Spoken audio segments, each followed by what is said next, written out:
Good morning everyone. Hi, hello, नमस्कार. कालचा birthday special झालाच.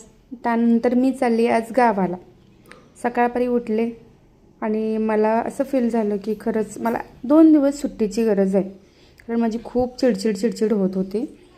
लगेचच कोणालाच मी नाही विचारलं, लगेच अंघोळ केली आणि नाश्ता वगैरे काही केला नाही. म्हटलं रस्त्यातच करायचा आणि निघाले मी गावाला.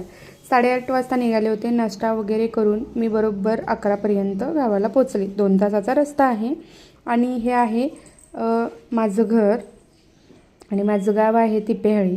हे नागजपाशी येतं. त्यानंतर दिवसभर काही शूट केलं नाही. स्वतःला वेळ द्यायचा होता, निवांत बसायचं होतं. गावाची शांतता फील करून घ्यायची होती.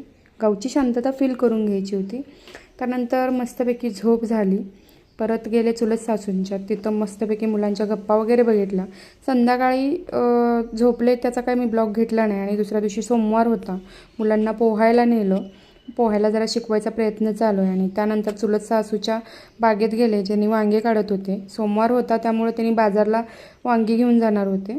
आणि त्यानंतर त्यांच्याच रानामध्ये त्यांनी कांद्याचं बी लावणार होते. आणि हे त्यांनी वाळूची समान वाळू, म्हणजे एकसारखी समान वाळू घेतले आणि त्याच्यामध्ये हे बीज मिक्स केले. आणि हे मला पहिल्यांदाच माहिती झाले.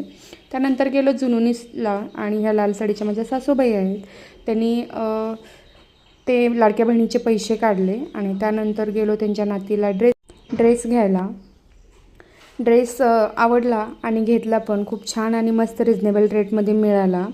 आणि त्यानंतर आम्ही गेलो किराणा मालाच्या दुकानात. आज बड्डे स्पेशल बिर्याणी होती आणि थोडीशी शॉपिंग केली. तिथून मी दुसऱ्या दिवशी गावाला सांगलीला जाणार होते, त्यामुळं केली भाजीपाल्याची खरेदी. मला गावचे भाजीपाला फार आवडतो, त्यामुळे मी पिशवी भरून घेतली. सांगलीला तर 450-500 रुपये सहज जाते एका आमच्या चौघांसाठी, पण तिथं मला 200 रुपयेमध्येच भाजी मिळाली. त्यानंतर घरी आलो. बिर्याणी शिजायला टाकली. माझ्या हातची बिर्याणी सगळ्यांना आवडते, पण मिस्टेक अशी झाली की दहीच विसरून आलो होतो. विदाऊट दहीची बिर्याणी केली. आणि त्यानंतर खाऊन पिऊन झोपलो आणि दुसऱ्या दिवशी निघाले सांगलीला. कारण आज होती वटपौर्णिमा आणि पहाटेचं मी 6 वाजता निघाली होती. आणि हा दुपारचा ब्लॉग आहे.